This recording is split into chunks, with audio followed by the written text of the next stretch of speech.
This is English as a Second Language podcast, episode number 2. I'm your host, Dr. Jeff McQuillan, coming to you from the Center for Educational Development in beautiful Los Angeles, California. This episode begins a special 10-part series covering basic vocabulary for everyday actions, from getting up in the morning to going to bed at night, and everything in between. We'll start with getting up. Let's get started.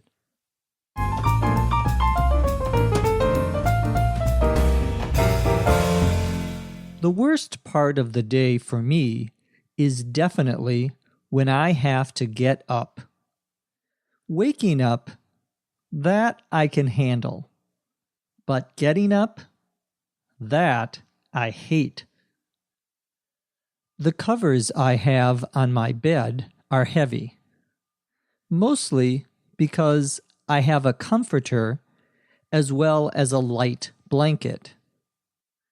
I sleep with 2 pillows, which, for some reason, have different color pillowcases. Well, at least the sheets match. I sometimes wake up before the alarm goes off. I like to keep the alarm at a low volume with some classical music, nothing too jarring. My old roommate used to like the terrible buzzer that you find on most alarm clocks nowadays, which always used to drive me nuts. As I was saying, I sometimes wake up before the alarm, usually because of some noise outside the house. A car door slamming, an alarm going off, gunfire. Well, okay, not gunfire, but man, is my neighborhood noisy. Of course, when I'm staying in a hotel, it's usually easier to just get a wake-up call from the hotel than set the alarm. I'm not really an early riser, so I don't jump out of bed ready to take on the world. I get up very slowly, usually 1 foot on the floor at a time. Every once in a while, I'll oversleep, but not too often. I really love the weekends when I can sleep in.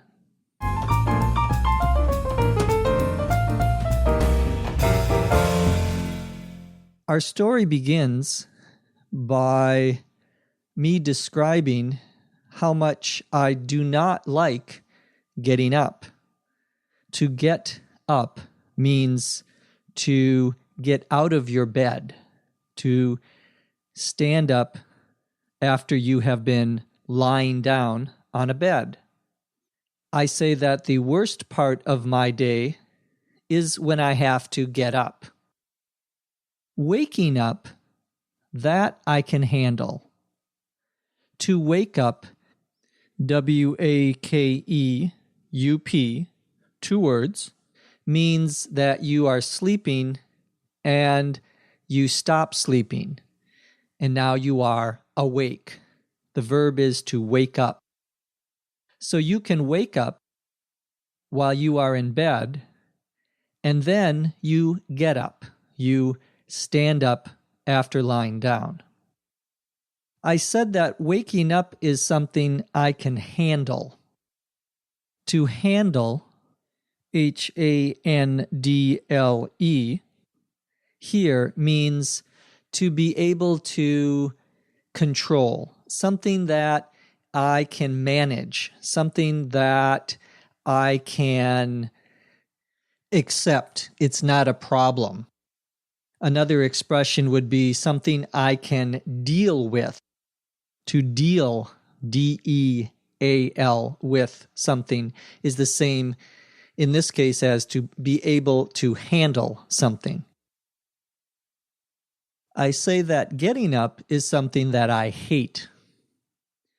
The covers I have on my bed are heavy. The covers, C-O-V-E-R-S, are the things that you put over you to keep you warm. Usually, the covers include a blanket, sometimes a comforter, and usually what we would call the top sheet or flat sheet. A comforter, C-O-M-F-O-R-T-E-R, is a very thick blanket, a very heavy blanket. A blanket, B-L-A-N-K-E-T, is something that you put over you when you are sleeping to keep you warm. Blanket is a general term. A comforter is a kind of blanket, a heavy blanket. The opposite of a comforter would be a light blanket. A light, L-I-G-H-T blanket would be the opposite. And that is a blanket that will keep you warm, but if it gets very cold, it might not keep you warm. It might not be sufficient. So we have a comforter and we have a light blanket. Usually there is a top sheet, S-H-E-E-T, that you put over you in between your body and the blankets. And this top sheet is sometimes called a flat sheet. The sheet that goes on the bed itself, that goes onto the corners of the bed, that's called a fitted sheet. A fitted, F-I-T-T-E-D sheet. So we have a fitted sheet on the bed that you sleep on top of. Then we have a top sheet and then a blanket. Sometimes, if it's very cold, a comforter as well. I say in the story that I sleep with 2 pillows. A pillow, P-I-L-L-O-W, is what you put your head on when you sleep. Now, for some reason, I say, I have different colored pillowcases. This is true, actually. I have a black pillowcase and a blue pillowcase for my 2 pillows. I think the reason is I am too lazy to go and buy a new pillowcase. Well, the pillowcase, P-I-L-L-O-W-C-A-S-E, one word, is the thing that you put over the pillow so the pillow doesn't get dirty. We call that the pillowcase. I say, well, at least the sheets match. We already know what a sheet is. When we say the sheets match, M-A-T-C-H, we mean that they are the same color, or 2 colors that look good together. We use that verb to match when we are talking about clothing as well, or anything where you have 2 colors. I sometimes wake up before the alarm goes off. When we say the alarm goes off, we mean that the alarm starts to make a sound. Your alarm, A-L-A-R-M, is a machine that makes noise at a certain time. Usually it has a clock. Well, I sometimes wake up before my alarm makes noise, my alarm goes off. I like to keep the alarm at a low volume, meaning not very loud. at a low volume with some classical music, nothing too jarring. When we say a sound is jarring, Jarring, we mean that it is loud and it causes you to jump or to be surprised. It's something that is not very nice, not very pleasant. A jarring noise would be one that bothers you, perhaps because it is very loud or it is not a very nice sound. So I don't want my alarm to have a jarring noise. Instead, I play classical music. Now, my old roommate, the person I used to share an apartment with, used to like the terrible buzzer you find on most alarm clocks. This again is true. I had a roommate that had a very loud and bad sounding buzzer. It was a terrible buzzer. The buzzer, Buzzer, is when the alarm clock doesn't play music, but it just plays a sound. Sometimes it is like a bell ringing. That's the buzzer. Well, this buzzer always used to drive me nuts.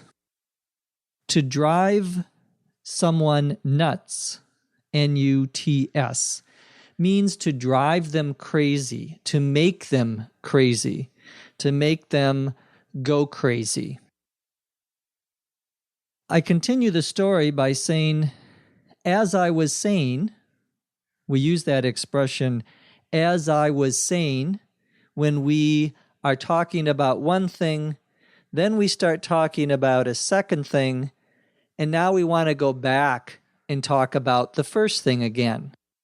So when you interrupt yourself, when you are talking and then you change the topic, change what you are talking about, and then want to go back to your original topic, you say, as I was saying. As I was saying, I sometimes wake up before the alarm, usually because of some noise outside the house. When we say there is some noise, some sound outside the house or outside of the house, you can say either one, we mean that someone is making a noise that is very loud. Some of those noises are a car door slamming. The verb to slam, S-L-A-M, means that you close the door usually very quickly and you make a loud noise. Someone closes their car door very fast, it will make a noise. We call that slamming the door. My mother always used to tell me when I was young, don't slam the doors, meaning when I come in and close the door, I should close it slowly and quietly. Of course, I was not a good boy, so I would sometimes slam the door. As I was saying, an alarm goes off. That's another noise that can wake you up outside, and this would be a car alarm. Here in Los Angeles, everyone has a car alarm, and sometimes those alarms go off at night. Another noise is gunfire. Gun, G-U-N, fire, F-I-R-E. Gunfire is when someone shoots a gun and it makes a noise. This is, again, Los Angeles, so we sometimes have gunfire. But of course, I'm joking. I say, well, okay, not gunfire, meaning I'm just kidding. That isn't actually true, although it is true sometimes. I then say, man, is my neighborhood noisy? That expression, man, is just a way of expressing your emotion when you are saying something that you really mean or really want to emphasize. Man, is my neighborhood noisy? That means my neighborhood is very noisy. Of course, when I'm staying at a hotel, it's usually easier to just get a wake-up call from the hotel. A wake-up call, C-A-L-L, is when the hotel calls you on the phone to wake you up, so you don't have to set your own alarm. To set, S-E-T, an alarm, means to turn it on and to put a certain time that you want to get up. Well, sometimes people have problems with their alarm clocks, and so if they are in a hotel, they can ask the hotel to wake them up with a wake-up call. At the end of the story, I say, I'm not really an early riser. An early, E-A-R-L-Y, riser, R-I-S-E-R, means someone who wakes up and gets up very early in the morning. You could be an early riser. You could be a late riser. The word riser comes from the verb to rise, R-I-S-E, which in this case means to get up. Well, I'm not really an early riser, I say, so I don't jump out of bed. To jump out of bed means to get out of bed very quickly. I don't jump out of bed, ready to take on the world. To take on the world means I'm ready for the day. It's an expression we use to say that I am ready to go out into the world and do my best. I'm not an early riser. I don't jump out of bed ready to take on the world. Instead, I get up very slowly, usually 1 foot on the floor at a time. So first, I get up and I put 1 foot on the floor and then another foot on the floor, and then I stand up. Every once in a while, I say, I'll oversleep. To oversleep, O-V-E-R-S-L-E-E-P, one word, means that you sleep later than you should.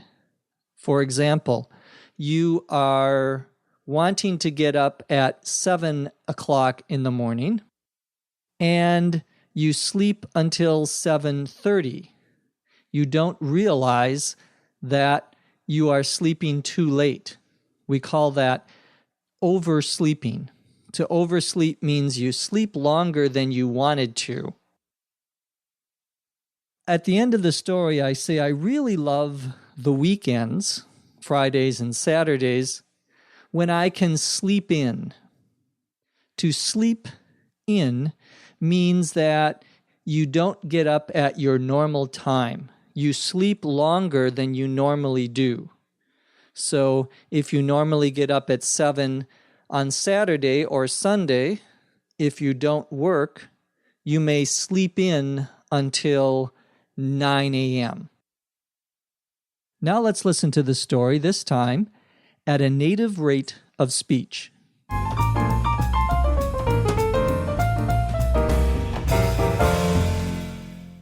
The worst part of the day for me is definitely when I have to get up. Waking up, that I can handle. But getting up, that I hate. The covers I have on my bed are heavy, mostly because I have a comforter as well as a light blanket. I sleep with 2 pillows, which for some reason have different color pillowcases. Well, at least the sheets match.